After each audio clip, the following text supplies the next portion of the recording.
And magluluto tayo ng ulam.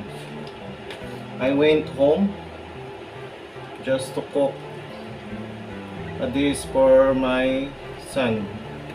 Pero dumating ako dito, wala siya sa galaan. Yan, ang galing-galing.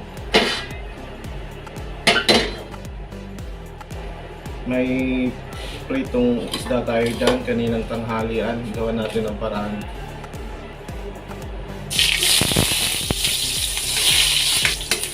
Luya ito. Bawang.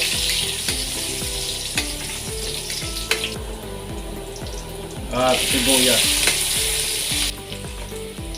Igisa natin yung potato at carrot.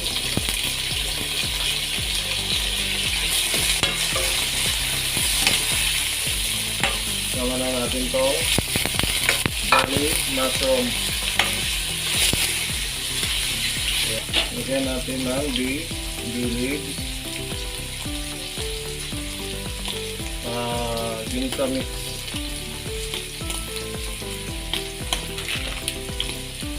Black pepper. At kaunting garlic powder. Naligas na. Kunti lang. Ayan. Lagyan natin ng patis. Mix lang natin.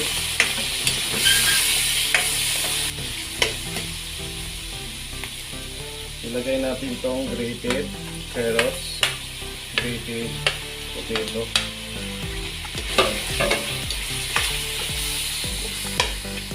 Lagyan natin ng konting tubig. Yan. Mamaya maging malapot yan. Malapot to na parang may cornstarch dahil sa grated na potato at carrots. Yan. Ngayon ilagay natin to yung pritong tilapia at saka tulingan kaninang tanghalian. Yan. Yan. Diba? Naging malapot na siya. Sobrang lapot. Hindi na tayo gagamit ng cornstarch o harina. Ilagay natin tong chives. Yan. Kung may pera, pwede kayong lagyan ng tumas. Pero mas maganda na to kasi natural. Grated potato at saka carrots. Yan. Hayaan lang natin to ng 2 minuto. Takpan natin mga 2 minuto. Buksan natin after pala ng 1 minute kasi baka hindi maubos. Para mahaba yung buhay niya, hindi basta-basta mapanis. Lagyan natin ng suka. Ayan.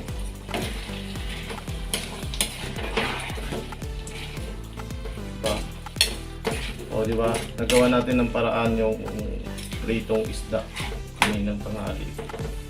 O. Tikman natin.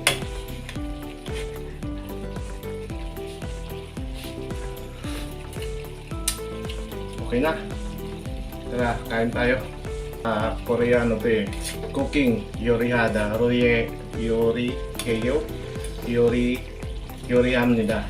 요리합니다 is anaerobic and 요리해요 is polite form, casual. Let's eat. Going to serve. This is tulingan and this is nasa iyo kung gusto nyo may sabaw-sabaw. Ito gusto, choice ko to maging malapot. Tapos ito na yung magiging hapunan ko, no rice. Ayan. As per ng doktor ay hanggat maaari sa gabi hindi ako kakain ng kanin.